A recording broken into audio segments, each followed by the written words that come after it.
Hello everyone, I have a very special guest here today. This video today is about Ryanair's.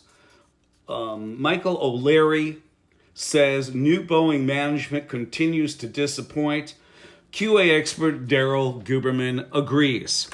Here he is. Michael, thank you very much for coming in today. As you can see people behind me. I'm going to go through this very briefly as to why Boeing has a pervasive problem, starting with their new CEO.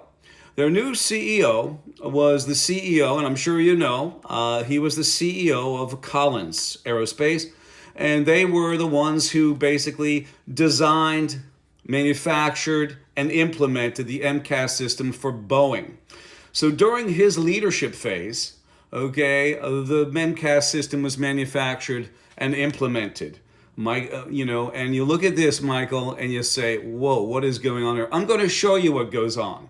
It is an incestuous relationship when quality is not quality anymore, or just a piece of paper, a pay-to-play system. Michael, sent in a document that looks just like this. This is the exact document, front cover page. And I sent it to the 11 board members, letting them know that I can assist with the function of quality and get Boeing back on track, because for 22 years, Michael, they allowed special processes to be certified by a piece of paper, and basically Boeing says your heat treat, your welding, your non-destructive testing, just send in your piece of paper, send your parts, so we don't have to send anybody to your facility to inspect. And that was in April of 2002. In July of 2002, they came out with a supplier bulletin.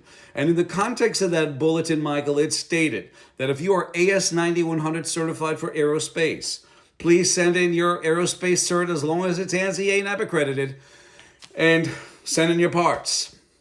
And Boeing stresses that on their supplier portal, and said third-party registers must be ANSI ANAB or internationally equivalent. Could be China, Iran, Pakistan, etc. So I sent this to the 11 board members. I received the cards back except from one, and that was David Calhoun. He is probably up in New Hampshire, as I said, where he did most of his management of Boeing.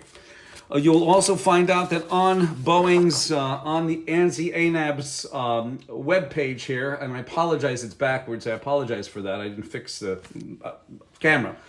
But you'll find Boeing on there that can grant, suspend, and withdraw certification. Now, I've been coming out with a lot of videos concerning this, Mike, and now ANSI ANAB made it disappear. Isn't that a tender moment? Also, you have them on their supplier portal, supplier bulletin, and also, and right over here on their accreditation bodies board, management committee board that can grant, suspend, and withdraw certification. Michael, I was there to support Sam Salipar in 2024 in April. I apologize again for the backwards that it is. I apologize. But we were there to assist Sam Salipar. He didn't know I was coming, neither did the board. But I got up and I stood up because I have documentation that proves that Sam is correct about the 777 and 787. And most recently, Michael, they have issues with structural cracking of the composite fuselage of the 777. They have that issue as well with the 787. And we were also there on June 18th to watch Mr. Calhoun give his deposition. Now what happens is with Mr. Oberg, if he doesn't get us into Boeing to assist him, because he has over 248 ghosts on his shoulder from the function of the MCAS killing those individuals on both the Ethiopian Air and Indonesian Air. That's a problem when you're coming in already with ghosts on your shoulder. And here he is. This is his future. He will be eventually inquisitioned if he does not get Daryl Guberman on board. ANSI, the American National Standards Institute, is a private, not-for-profit, non-governmental corporation that has both federal agencies and corporations on board. It's been around for about 100 years. ANSI took over complete control over ANAB in 2018. They also, between 2015 and 2021, sat on the IF. Now, the IF, the International Accreditation Forum, was formed by ANSI, and the affiliate was ANAB. So they are underwriters as well for both the IAF, the International Accreditation Forum, Incorporated in Delaware, and also ILAC, the International Laboratory Accreditation Cooperation out of Australia. As you can see, Mike, you can read this, you can stop the video and read this, that yes, ANSI is, and I apologize again, that looks backwards, it should be mirror image, I apologize. Here is a government contract that shows you that ANSI ANAP are underwriters for the IAF. The problem that we also find here is that you have the Department of Commerce, Department of Homeland Security, Department of Justice, and the Food and Drug Administration, FDA, is also involved with ANSI ANAP, the accreditation body for Boeing. They are also customers. They pay ANSI ANAP a fee for services being rendered. You find anything wrong with this?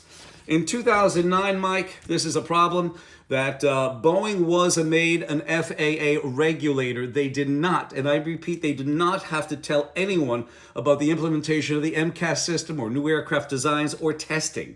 They are it. What the FAA did was they made some of Boeing's employees FAA employees, but Boeing was paying them the paycheck.